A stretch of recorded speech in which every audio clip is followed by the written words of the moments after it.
Hello, everyone. Pastor Dave again here. And today we're talking about the last war ever on earth. The last war. Now, some of you might think maybe Gog-Magog war. Well, that's going to be one of the last wars, but that war is coming very soon, the way things are going in the Middle East.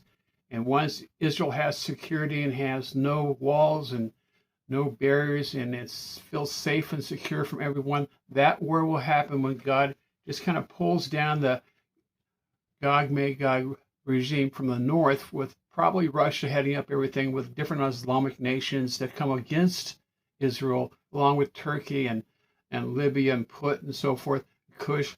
But that is a different war.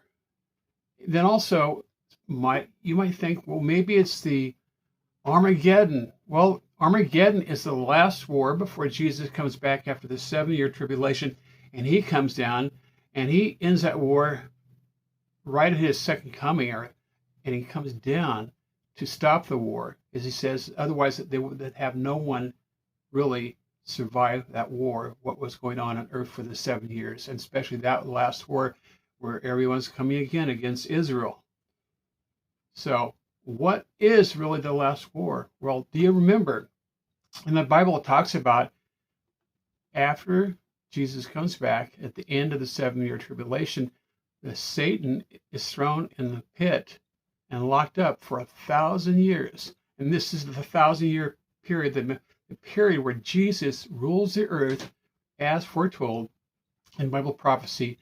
And for 1,000 years, Jesus is over all the earth. And the center of power and where the government will be from will be in Jerusalem. And everything will focus on Jerusalem and on Israel. And through Jesus, the whole earth will be ruled. Be a very peaceful time, be a time where everything's prosperous.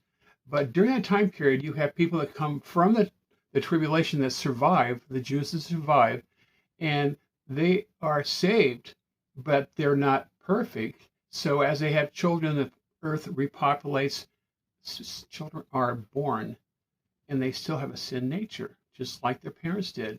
So Satan's locked up, can't tempt everyone, but still, at the end of time talks about in Revelation 20, starting verse 7, it says, when the 1,000 years were over, Satan will be released from his prison, and he will go out and deceive the nations in the four corners of the earth, Gog and Magog. And most likely, that's not the same consortium of people or countries that came after Israel before. That's a term of this, like more of the